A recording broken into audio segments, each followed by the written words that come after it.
bienvenue mes Nakamas, c'est Marius, j'espère que vous allez bien. Alors aujourd'hui, je vous retrouve pour la review du Scan 904.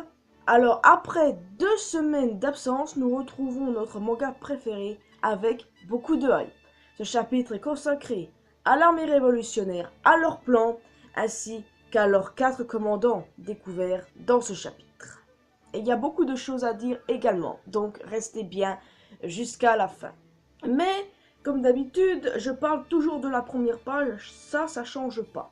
Bon, je vais dire quelques mots là-dessus.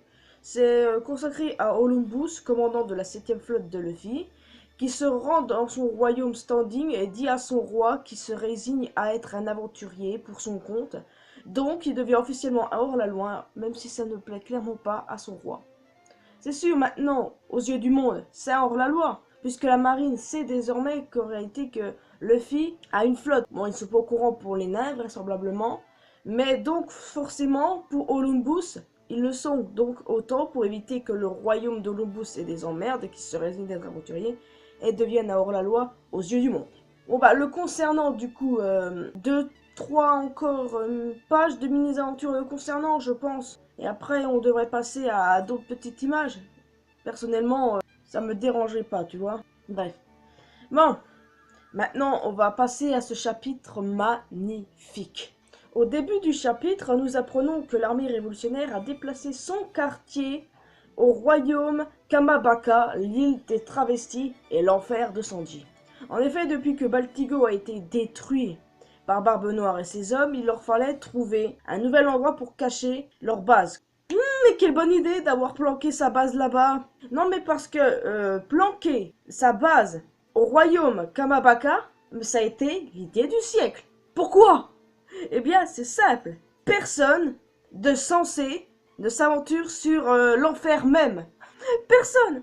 Non mais quel inconscient oserait s'aventurer sur une île pareille, sérieusement? Qui? Donc non, on peut dire que la base des révolutionnaires maintenant, elle est en sécurité, tu vois? Vraiment en sécurité. Bon, quand même, ce serait intéressant de savoir c'était quoi exactement le clash s'il y a eu entre Barbe Noire et les révolutionnaires.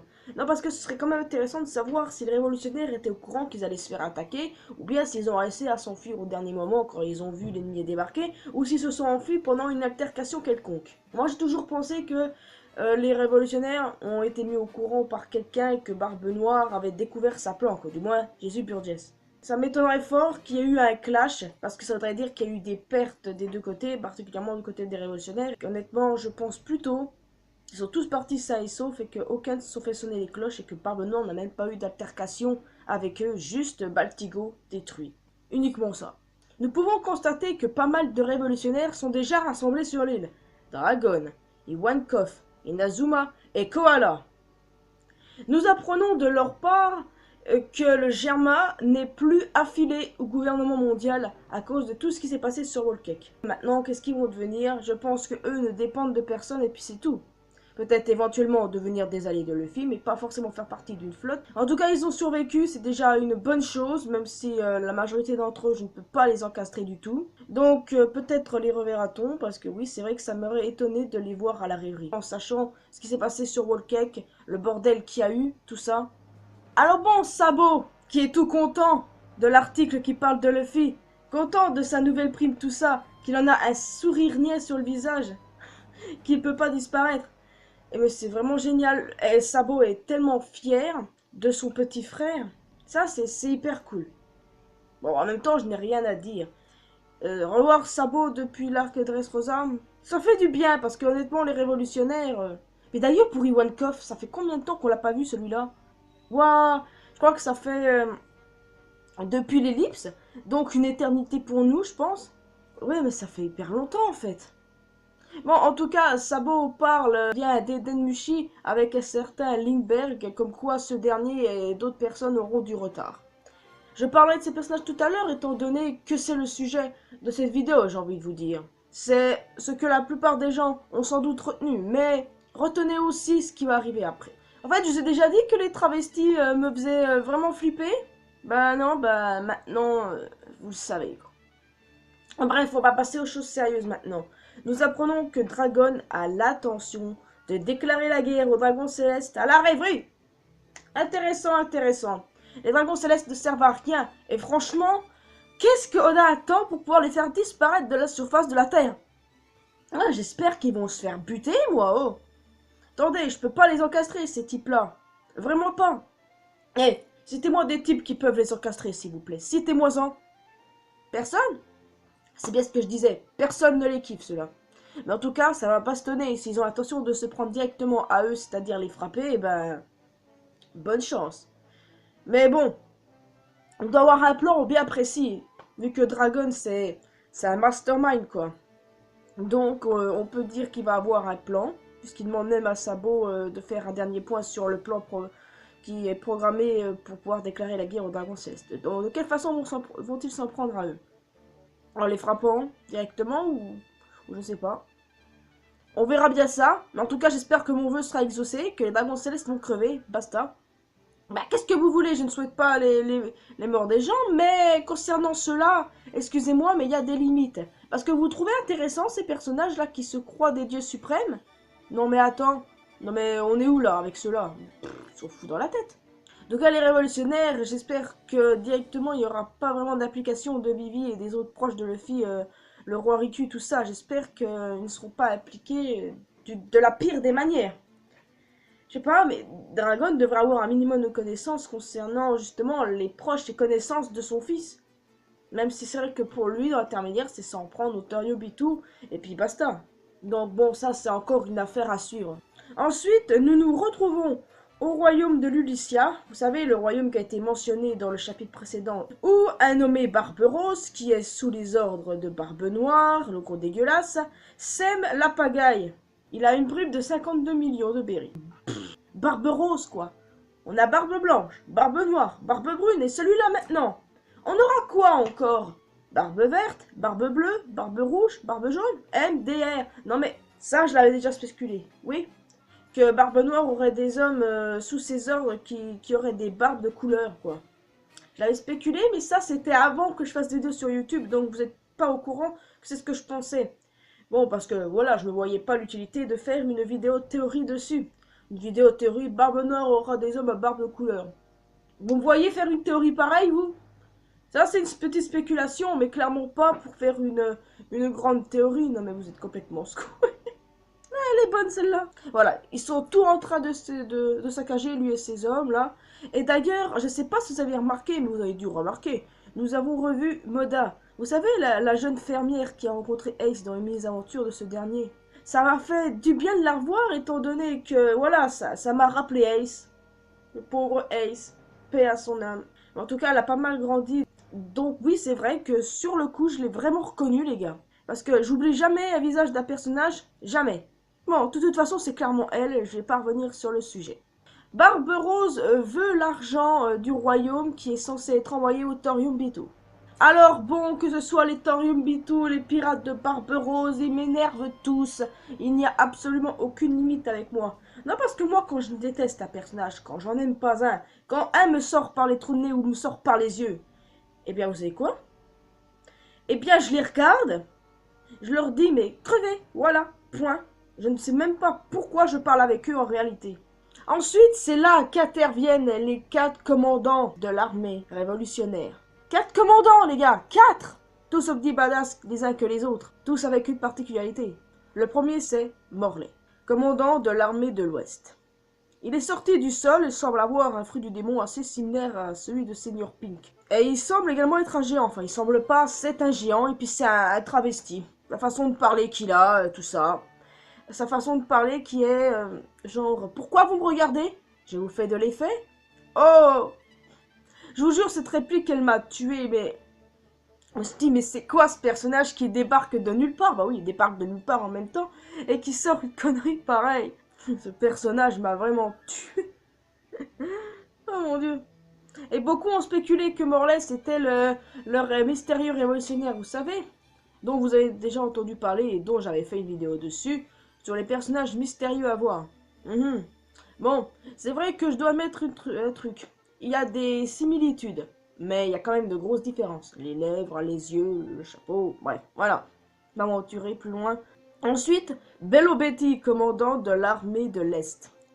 Elle a un tempérament de ouf et elle maltraite verbalement les civils, wesh. Oh là là! Elle a une cigarette à la bouche, elle a des lunettes de soleil et en plus elle porte une cravate. Elle a un caractère d'homme et d'ailleurs, une petite théorie est déjà sortie sur elle, les amis, disant qu'à la base c'était un homme qui a été transformé ensuite par une femme, Barry Wankoff. Vu la façon qu'elle a de s'habiller, quoi, vous voyez ce que je veux dire. Vous vous rappelez tous quand Law a échangé les cœurs de Smoker et Tashigi, et quand Smoker était dans le corps de Tashigi, vous avez vu comment est-ce qu'il faisait avec la poitrine de Tashigi. Donc là, j'ai envie de dire, c'est à peu près pareil.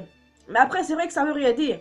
J'ai envie de croire que c'était une femme, mais vu que les travestis meurent d'envie de rencontrer elle et Morley ça se comprend vu que c'est un Okama, mais rencontrer Betty, peut-être parce que c'est une femme, mais rencontrer peut-être Betty éventuellement parce que c'est un homme transformé en femme.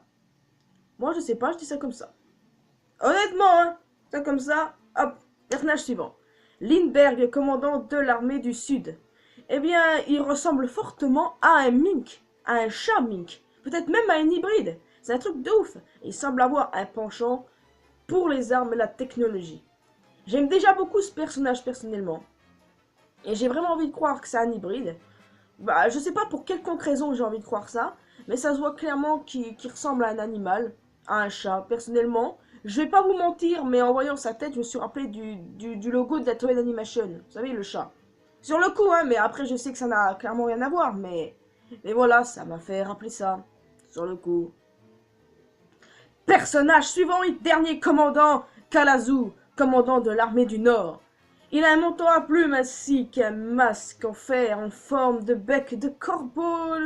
Son nom veut dire justement aussi corbeau. Waouh. Et il semble être celui qui parle avec Sabo à Dressrosa. Vous vous rappelez? Quand il y avait toute une colonie de corbeaux et qu'il y en avait un qui parlait, c'est complètement ouf. Eh bien, ce serait lui, et j'y crois, après tout. Hein?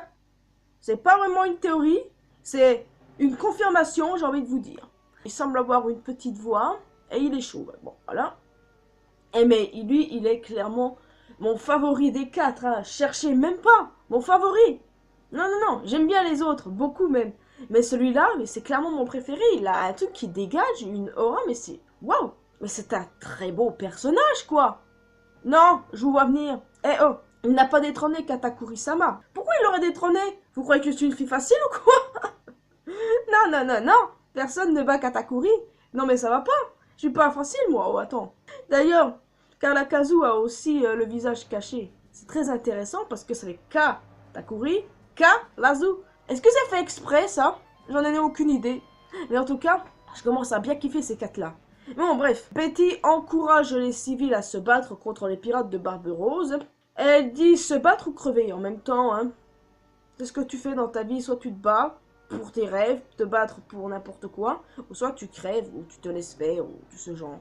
C'est violent comme phrase, mais en même temps, c'est tout comme. Les citoyens commencent à s'armer de bâtons, tout ça, et on apprend que Betty a un fruit du démon, le Kobu Kobu no Mi, le fruit de la motivation, qui donne de la force, de la motivation aux gens, et à l'occurrence, c'est ce qui est arrivé aux citoyens.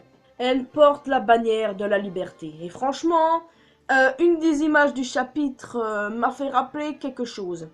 Marianne, la liberté française. Vous savez, la femme là avec le drapeau français. Eh ben, je ne mets pas le tableau pour une quelconque raison, parce que c'est quand même une femme nue, et je n'ai pas trop envie de me faire striker la gueule, si tu vois ce que je veux dire. Donc bon, voilà, vous voyez où je veux en venir à peu près. Et puis, si vous connaissez le tableau, bah voilà. Et si vous ne connaissez pas, bah tapez-le sur internet. J'adore le call shooter de Lindbergh, ainsi que l'attaque des corbeaux de Kalazu. Bon, résultat, hein, les pirates de Barbe Rose ont été vaincus. Basta. Ah là là là là, ils sont pas doués du tout là, ces pirates, bordel, hein. C'est de la gnognotte. Teach s'en fout clairement d'eux. Sérieusement, l'autre qui dit « Vous paierez, Barbe Noire ne laissera pas passer ça ». Tiens, qu'est-ce qu'il en a à foutre du menu frétin comme eux, attends. C'est n'importe quoi, ça. Barbe Noire ne se préoccupe clairement pas des sous-fifres pareils. D'ailleurs, je serais pas étonné qu'on voit d'autres sous-fifres de Barbe Noire, Barbe Bleue, Barbe Verte.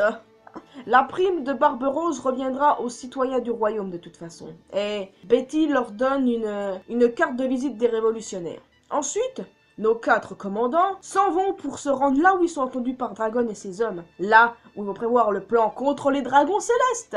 Enfin, ceux-là, ils vont se faire niquer la gueule, le rêve que j'attends depuis des années. Le moment le plus satisfaisant de tout le manga, c'était quand Luffy a pété la gueule d'un d'entre eux. Je m'éloigne du sujet, mais on reste toujours dans celui des Toriobito. Mettre au point l'attaque sur ces vaches-là, moi je dis oui. De toute façon, ça va bastonner, c'est aussi clair que ça. Un échiquier grandeur nature, quoi. Non, franchement, J-2 avant la rêverie, d'ailleurs, c'est marqué. Je pense que ça va bientôt swinger officiellement. Peut-être que dans le chapitre prochain, on verra d'autres gens arriver à la rêverie. Ou peut-être de retour sur les révolutionnaires. Mais je pense qu'il y a juste ce chapitre-là pour les révolutionnaires. Je le pense, hein. Je serais pas contre de les revoir après. Bref, c'est la fin du scan. Je le redis, mais j'ai kiffé ce chapitre. Il y a pas mal de gens qui n'arrêtent pas de dire que c'était pas un chapitre de ouf, quoi. Ouais, écoutez, chacun a sa propre façon de voir tel ou tel truc, mais parfois leur façon de voir les choses, c'est très méchant. Et ces gens méchants, et ben maintenant je n'en fais plus du tout attention, parce que t'as l'impression qu'ils se foutent royalement de ta gueule et la gueule du mangaka, quoi. D'ailleurs, c'est vrai qu'il y a eu très peu de pages, mais on n'a pas à s'en plaindre, on a eu le scan, donc arrêtez de vous plaindre, s'il vous plaît. Normalement, je dis bien, normalement, nous devrions bien avoir un chapitre la semaine prochaine. Non, parce qu'en vrai, ça fait déjà 4 chapitres avant la dernière pause de Oda, sachant bien que la pause de la semaine dernière, elle venait d'une Jump, mais pas du maître. Et d'après ce que j'ai compris, il semblerait que One Piece ne soit pas inclus dans l'aperçu du prochain Weekly Shonen Jump. Donc, ce qui signifie qu'une pause est probable, même si ça n'a pas été dit en fin de chapitre. J'ai envie de dire, non, je pense qu'il y a quand même un chapitre, hein. Attendons seulement lundi, dans le pire des cas, j'ai envie de vous dire, parce que là, on aura le Jump qui sera officiellement publié, donc on verra bien s'il y aura bien un scan 905. Ce que je souhaite d'ailleurs, vu que ça n'a été dit nulle part, qu'il n'y a pas de pause de Jump, qu'il n'y a pas d'avoir de pause d'Oda. Sinon, le scan sortira entre le 17 et 18 mai. Et aussi, l'avant-dernière page du scan, c'était marqué à la fin du chapitre. Certains ont dû se faire avoir parce qu'il y avait une page après. Bah moi je me fais jamais avoir, vous savez pourquoi? Parce que pour être sûr que c'est bien la fin, et ben je clique sur la suite. Et j'ai bien fait, puisque j'ai vu la suite. C'était un peu bizarre, mais écoutez, je m'en fiche. Oda gère son œuvre comme il veut. Très bon scan, Oda. Franchement, One Piece, j'adore de jour en jour. À chaque fois qu'il y a un chapitre, j'adore toujours autant. Même si c'est vrai que tout le monde ne peut pas aimer, je respecte ça. Bon, je vais pas revenir sur le sujet des rageux et des gens objectifs. Parce qu'il y a des gens objectifs qui ont une drôle de façon de voir les choses. Mais bon, c'est pas plus mal aussi d'avoir une façon de voir les choses différente des autres. Bon, moi, en tout cas, je vais vous laisser ici. J'espère que vous avez apprécié cette vidéo. Si c'est le cas, vous pouvez laisser un petit pouce bleu, un petit commentaire pour me dire ce que vous avez pensé de ce chapitre et également du style des 4 révolutionnaires qui ont l'air quand même d'être assez des bras cassés quand ils sont ensemble, personnellement, et que je commence à apprécier beaucoup. Avec Morley qui est très drôle, Karazu qui est badass, Betty qui ressemble à un bonhomme, et surtout Lindbergh qui ressemble à un chat mink. Donc dites-moi aussi quel est votre préféré entre ces 4-là. Donc moi je vous dis à bientôt pour une prochaine vidéo. Vous pouvez me rejoindre sur Facebook, Twitter, Instagram. On peut aller parler ensemble sur Discord. Le lien est dans la description comme d'habitude. Abonnez-vous également à ma chaîne secondaire. Également le lien dans la description. C'est tout, hein. Vous avez juste à voir la description. Donc moi je vous laisse. Donc on se retrouve pour de prochaines aventures. Peut-être au pire des cas samedi prochain, étant donné que s'il y a bien le chapitre 905. Alors d'ici là, portez-vous bien et n'oubliez pas que l'important dans la vie, c'est de faire ce qu'on aime et d'être heureux. À la prochaine.